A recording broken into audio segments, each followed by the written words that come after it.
Reformasi 1998 disebut sebagai era kebebasan. Tapi bagi hutan Indonesia, itu justru awal dari kehancuran yang paling sunyi. Saat kekuasaan dipencar dan izin ditebar atas nama otonomi daerah, jutaan hektar hutan berubah menjadi komoditas. Gergaji mesin bekerja lebih cepat daripada hukum. Api membuka lahan, asap menutup langit. Ini bukan sekadar pembalakan liar. Banyak deforestasi terjadi secara legal, rapi di atas kertas, brutal di lapangan. Dari Sumatera hingga Kalimantan, hutan lindung lenyap, masyarakat adat tersingkir, dan negara sering datang terlambat. Inilah wajah gelap era reformasi. Demokrasi yang membuka ruang, tetapi gagal melindungi alamnya.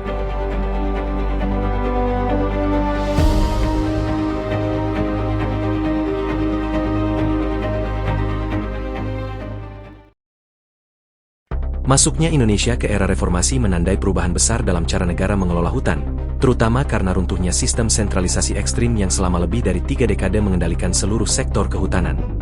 Ketika rezim Orde Baru berakhir, tuntutan daerah untuk mendapatkan kembali kontrol atas sumber daya alam muncul sebagai salah satu agenda politik paling mendesak.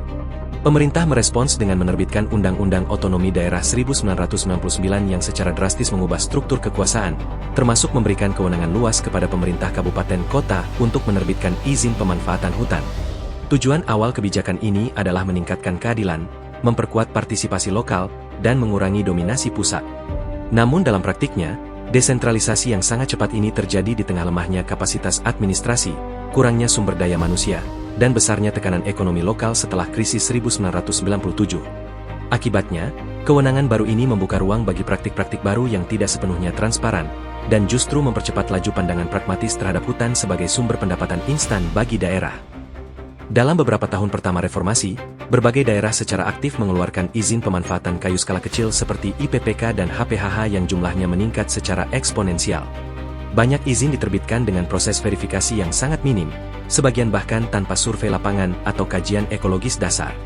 Pemerintah daerah melihat izin hutan sebagai instrumen penting untuk meningkatkan pendapatan asli daerah, terutama karena anggaran daerah menurun tajam pasca krisis. Dalam suasana reformasi dan euforia demokratisasi, kepala daerah terpilih merasakan tekanan besar untuk menunjukkan hasil pembangunan cepat, dan izin kehutanan menjadi mekanisme tercepat untuk memperoleh pemasukan. Fenomena ini menciptakan apa yang oleh para peneliti disebut ledakan izin lokal, ketika puluhan juta hektar hutan Indonesia masuk dalam pusaran perizinan tanpa kendali. Banyak perusahaan kemudian menumpuk izin-izin kecil tersebut untuk membentuk konsesi besar secara de facto, sehingga hutan yang sebelumnya relatif terlindungi mulai mengalami pembalakan komersial intensif.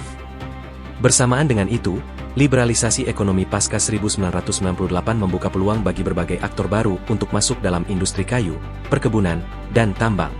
Perusahaan lokal yang selama era Orde Baru tersisih oleh konglomerat besar menjadi lebih leluasa mengakses konsesi. Investor asing juga mulai menjalin kerjasama langsung dengan pemerintah daerah tanpa perlu melalui proses panjang seperti sebelumnya. Persaingan antar aktor semakin ketat, dan karena kayu tropis masih memiliki nilai ekonomi tinggi, terutama di pasar Asia Timur, maka pembalakan menjadi kegiatan yang sangat menguntungkan. Masuknya aktor baru ini tidak diimbangi pengawasan yang memadai, sehingga tumpang tindih kepentingan muncul hampir di seluruh wilayah hutan Indonesia. Bahkan elit politik lokal mulai memanfaatkan kedekatan dengan pemerintah daerah untuk memperoleh keuntungan ekonomi dari bisnis kayu dan perkebunan, menciptakan fenomena pengusaha politik yang memperkuat polarisasi kepentingan.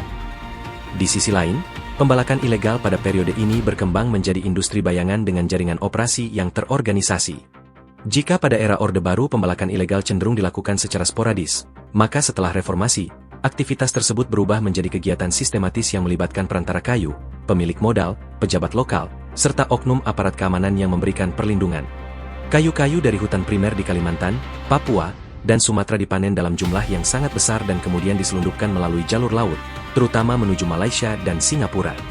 Banyak laporan investigasi menunjukkan bahwa operasi pembalakan ilegal pada masa ini bukan sekadar kegiatan skala kecil, melainkan jaringan lintas provinsi dengan logistik dan permodalan kuat.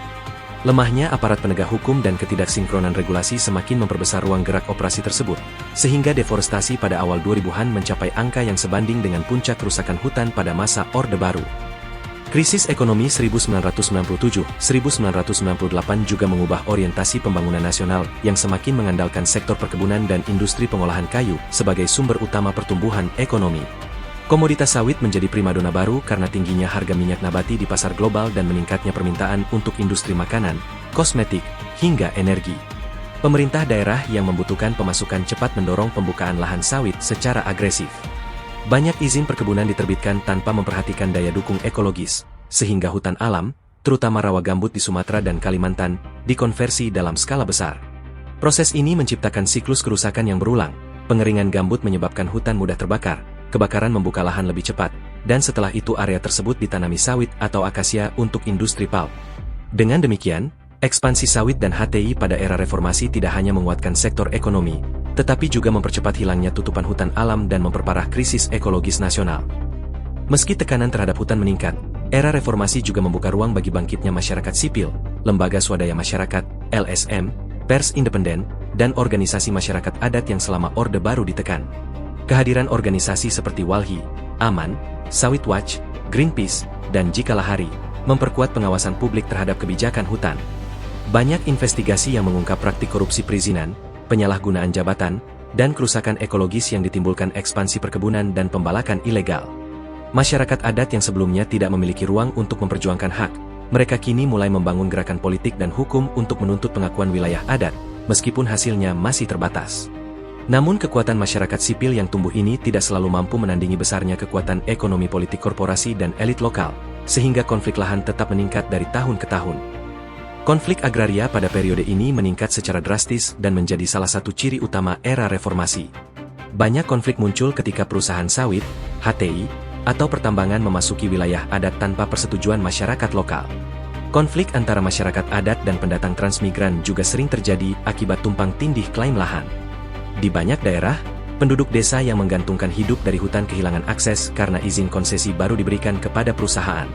Tidak jarang konflik diwarnai kekerasan, penangkapan warga, serta kriminalisasi aktivis lingkungan. Konflik-konflik ini menunjukkan bahwa desentralisasi sebenarnya tidak menyelesaikan masalah ketimpangan penguasaan lahan, tetapi justru menciptakan lapisan aktor baru yang memiliki kuasa untuk menentukan arah penggunaan hutan. Melihat kerusakan yang terus meningkat, pemerintah pusat mulai mengambil langkah untuk mengendalikan kembali tata kelola hutan. Pada pertengahan 2000-an, regulasi baru diterbitkan untuk memperketat pemberian izin dan menarik kembali beberapa kewenangan daerah. IPPK secara bertahap dibatasi, dan sebagian fungsi pengawasan dikembalikan ke pemerintah pusat. Namun kebijakan ini sering menimbulkan ketegangan antara pusat dan daerah, karena daerah merasa kehilangan sumber pendapatan utama. Di sisi lain, banyak daerah tetap melanjutkan penerbitan izin meskipun tidak lagi memiliki dasar hukum yang jelas. Ketidaksinkronan kebijakan pusat dan daerah membuat penegakan hukum sulit dilakukan, sehingga aktivitas pembalakan dan konversi hutan sering berjalan tanpa hambatan.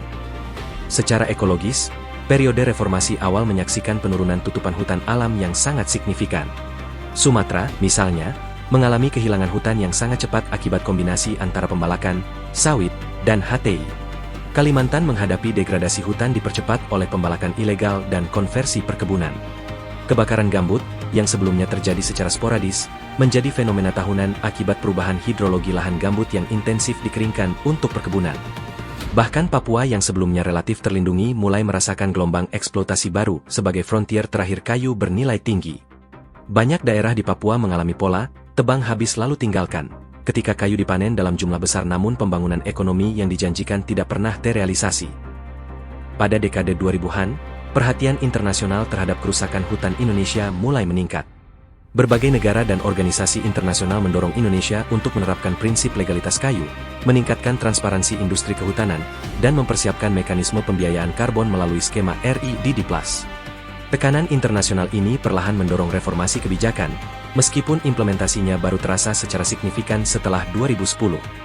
Upaya ini menjadi fondasi bagi fase baru tata kelola hutan yang lebih terstruktur, termasuk peningkatan standar verifikasi kayu dan pengenalan mekanisme pengurangan emisi. Secara keseluruhan, era reformasi 1999-2010 adalah periode dengan karakter paradoksal. Demokratisasi membuka ruang bagi transparansi dan partisipasi publik, namun desentralisasi yang tidak siap membuka peluang lebih besar bagi eksploitasi hutan. Masuknya banyak aktor meningkatkan kompetisi ekonomi, tetapi juga memperburuk kerusakan ekologis. Gerakan masyarakat sipil tumbuh kuat tetapi belum mampu mengimbangi kekuatan ekonomi politik korporasi dan elit lokal. Deforestasi tetap tinggi karena interaksi kompleks antara kebijakan, ekonomi global, fragmentasi kekuasaan, dan dinamika politik lokal. Warisan era ini adalah sistem tata kelola hutan yang masih belum stabil, penuh tumpang tindih, dan rentan terhadap konflik kepentingan, Meskipun landasan untuk reformasi lebih mendalam telah mulai dibangun.